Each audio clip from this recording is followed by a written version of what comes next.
Good morning, afternoon, evening, whatever it may be when you're watching this. I'm Greg Jorgensen. I'm doing abolishing the minimum wage. So I'm pro abolishing the minimum wage. I want to go over a few scenarios with you to kind of kick this off and kind of get your brain rolling. So the minimum wage means the minimum that you get from an employee. So most states right now are $7.25, $6.25, and then other states who have gone up are 12 to 15, California, Washington, and so forth. So that's kind of the basis behind the minimum wage. So I'm talking about abolishing, which means getting rid of the minimum wage. And so here's your first scenario. I'm not going to read it word for word. I'm just going to talk about it, but you're welcome to read it. You arrive at work. Your boss calls you in the office. He wants to talk about it. You get nervous. Some people get nervous. Some people don't. Get nervous when they want to talk to their boss. So he calls you into your office, his office, and he calls you in and talks about how well you've been doing. He sits you down, talks to you, you're doing awesome, he appreciates your hard work, he loves having you be there, and at the end he offers you a raise. A wage increase, as some people say it. And you're excited, you smile, I would love to, and he says with that raise comes more opportunity to get more work or increase workload or more responsibility in companies, depending on where you're at as far as your wages can determine what you do at work. Managers have more responsibilities, it goes up. Second scenario.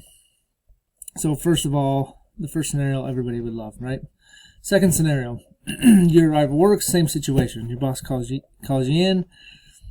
He says you're nervous, but he says, come on in, let's talk.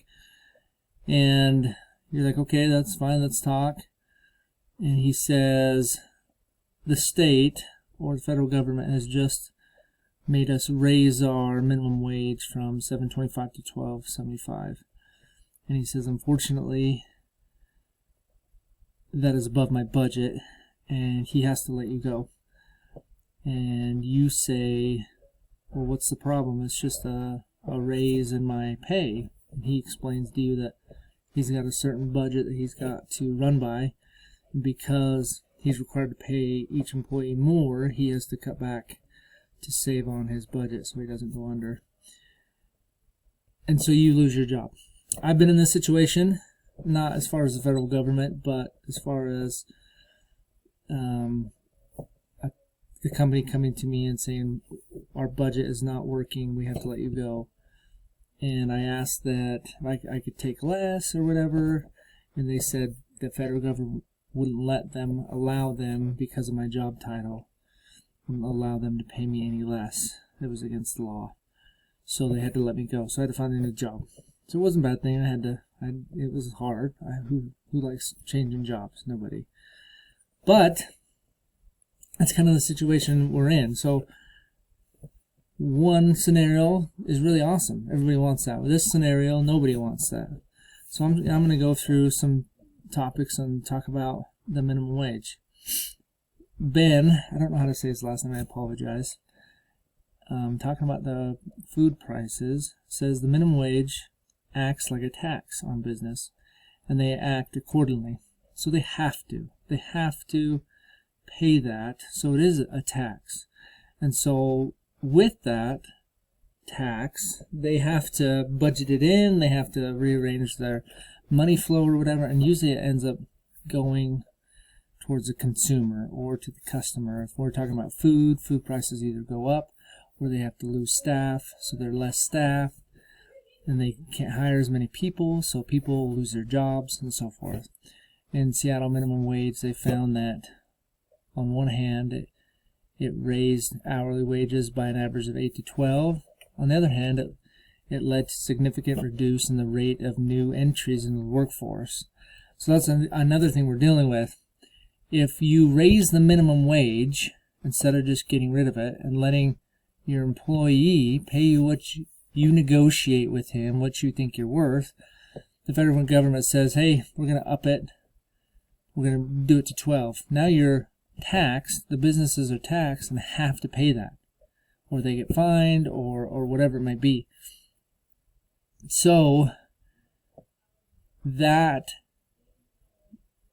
results in new entries in the workforce being eliminated, because companies cannot hire them because they've already got their workload. They're already maxed out their budget with less people. So they can't pay a minimum person a new entry-level job or new entry-level pay, because their price for minimum wage or new entry wages is not $12. It would be $8 or less, because you're new entry. New entries don't have any experience. They're usually high schoolers.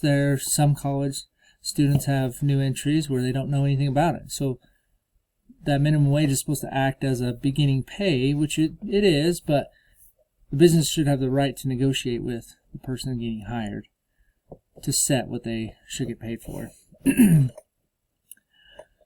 Rush Limbaugh, I'm a huge fan of Rush Limbaugh. Raising the minimum wage kills jobs. Leftists know that. If you do not work, if you're not part of a union, then you're worth what somebody will pay you. And the market is who determines that. The government should be determining the value of work. And he talks about that over and over, that it should be a negotiation. He talks about unions. Unions, you go in and you negotiate for a wage. Now those unions take fees, and it can get kind of expensive and you lose money anyway, but they're negotiating for you. So he's saying the market should determine what a person, or those companies should determine what those persons start as minimum wage, what they're worth. And so that's the way it should be. It should be a negotiation. If it doesn't work out, you go to another job. Like, it should be competitive, and they'll find somebody to work for those wages, or whatever it may be, if you can't survive all that. Sean and Marta, they talk about a study that they found evidence that hours worked for low wage industries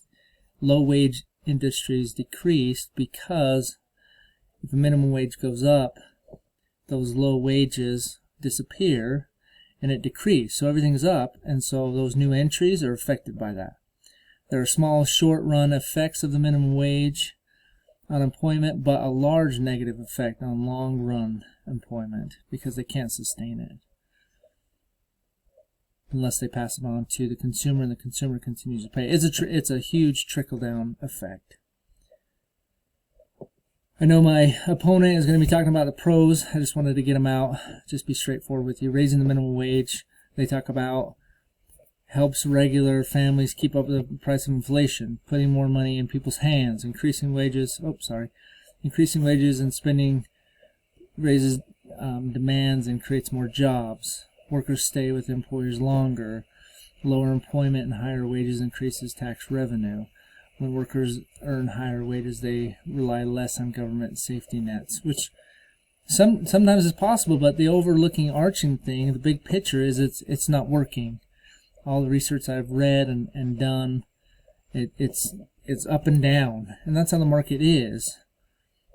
But if you set a higher minimum wage, it's less likely to have those ranges, is what I've found out in my research. That the longer it is, the more impact it has on the consumer. And minimum wage wasn't designed to support a family. It wasn't designed to support anybody. It was supposed to be a starting base, so you could gain experience and move up and gain more money, or gain experience, go to another job, or whatever. So the cons are hiring minimum wage is they lay off employees. The companies have to pass the cost off to consumers. The business may freeze new hires. The corporates may outsource more jobs to other countries. So you're talking these businesses are going to go other places. They're going to leave the country. And we don't want that, because you're going to lose even more jobs. And that's kind of my presentation. I'm for abolishing the minimum wage, and I hope to I'm looking forward to answering your questions the best I could. Thanks so much.